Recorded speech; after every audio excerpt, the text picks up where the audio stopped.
Dis-moi ce que tu veux. Pense ce que tu es. MTÜ Vinni Spordiklubi Tammed eesmärgiks on läbi liikumisarvestusliku tegevuse kaaskodanike vaba aja mõtestatud tegevustega sisustamine ja uue suunana edendame ka huvitegevust. Toetust oma tegevustele leiame liidermeetmest, mis on Euroliidu poolt antav rahaline abi oma liikmesriikide maaelu arendamiseks. Ühesõnaga see robootika värk, see on robotite programmeerimine ja erinevate sensorite kasutamine. See siin on värvisensor, sellega sa saad mõõta värvi tugevust.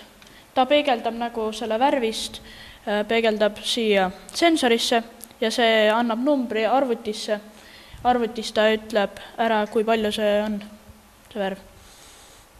See on näiteks siin 27, see on 55, see on 39, see on 18, see on 10 ja see on 5. Vinni vald kuulub MTÜ partnerid tegevusgruppi ja sinna me oma taotluse robootika koolituse korraldamiseks ka esitasime. Priiast saabunud toetusraha eraldamise teate ajendil viisime läbi 12-tunnise koolituse koos töötoaga. Ja paarkümmend huvilist üle valla kogunes 3 korral MTÜ robootika toel läbiviidavale koolitusele, et lisaks käelisele tegevusele ka oma halle ajurakke liigutada. Järgmine sensor on puutesensor. See on siis, kui sa takistusele otsa sõidad, siis sa saad siit valida, mis tegevuste peale seda hakkab tegema. Kui ta näiteks sõidab asjale otsa, siis tahurdab näiteks 2 sekundit, keerab ümber ja sõidab minema kuni järgmise takistuseni. Erilist heameelt teeb tõiket üritust maskuliidseks kujunemas takistas 3 neiu osalemine ja siit võibki hüüda, et julgemalt tüdrukud, see huvitegevus sobib ka teile. Tulin siia sellepärast, et kuigi see on poisilik teema, siis mulle meeldib see. Ja ma arvan, et paljudele teistele meeldib, aga nad lihtsalt ei julenud tulla. Siin on arvutitega saab hästi palju teha. Ja muidu on mulle need robotid muidu meeldib ka. Heliandur mõõdab helitugevust. Sellega näiteks, kui sa ütled, et ta peab, kui on 50 detsibelli, siis keerab tagasi. Ja kui ta registreerib ära 50 detsibelli, siis ta sõidab tagasi.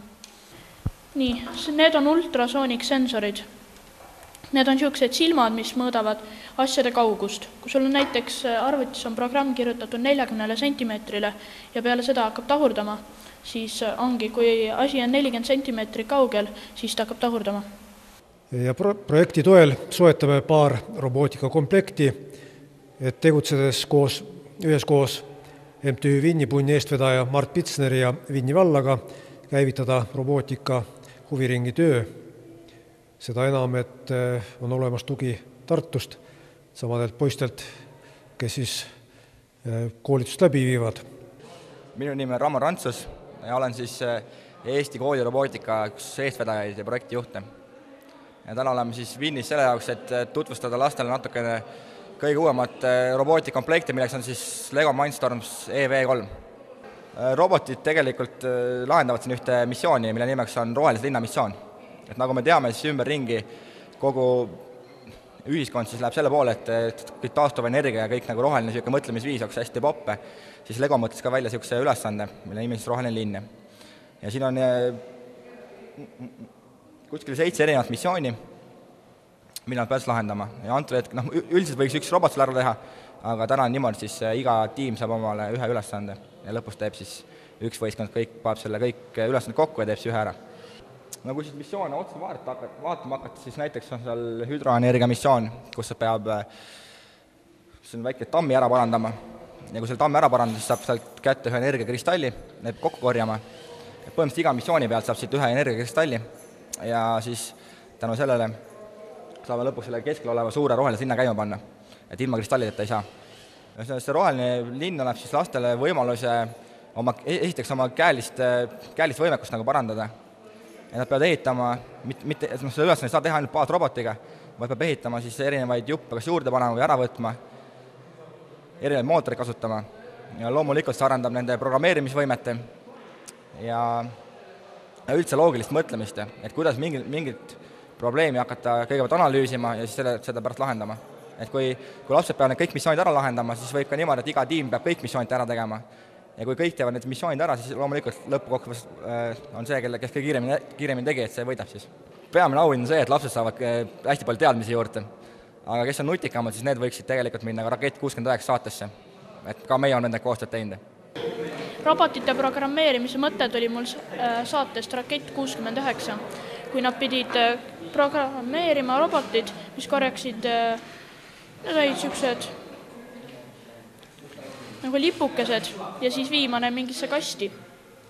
Ja siis üks päev eesti keele õpetaja ütles, et on võimalik minna 3-päevasele kursusele. Ja praegu käib 3. päev. Algselt sai mainitud, et MTÜ Viini Spordiklubi Tammed tegevsuund on sportlik.